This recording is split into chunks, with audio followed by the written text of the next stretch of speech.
دیکھیں، کوئی چیز اگر ہم یاد کر لیں تو ہر بندے کی،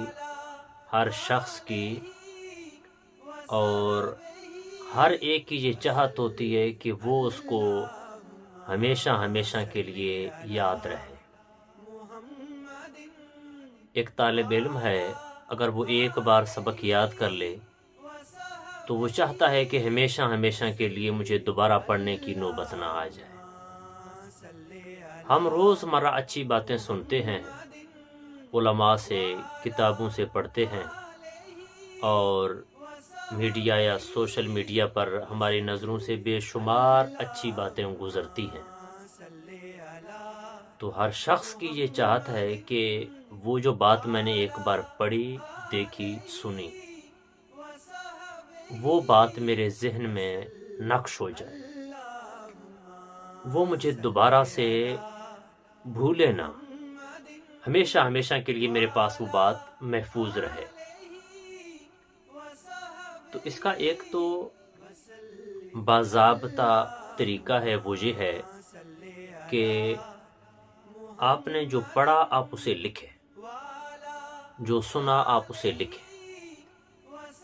تو لکھنے سے سب سے زیادہ علم جو ہے وہ محفوظ ہو جاتا ہے، اور دیر پا وہ آپ کے پاس باقی بھی رہتا ہے۔ ایک حل تو اس کا یہ ہے، لیکن دوسرا اس کا ایک روحانی حل بھی ہے کہ اللہ تعالیٰ آپ کے حافظے کو اتنا قوی کر دے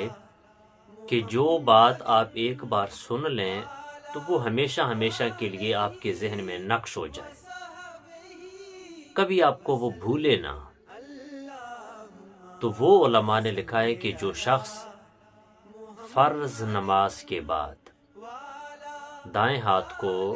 مثلا یہ میرا دائیں ہاتھ ہے، موبائل میں شاید آپ کو میرا بایاں نظر آئے، تو دائیں ہاتھ کو ایسے سر پر رکھ کر یا کویو یا کویو یا کویو 11 بار پڑھے، یعنی کہ دائیں ہاتھ کو سر پر رکھ کر فرض نماز کے بعد یا کویو کو 11 بار پڑھے گا تو انشاءاللہ اس شخص کا حافظہ قوی ہو جائے گا۔ آپ جو چیز پڑھیں، سنیں، دیکھیں، وہ انشاءاللہ آپ کو وہ باتیں ساری یاد رہیں گی۔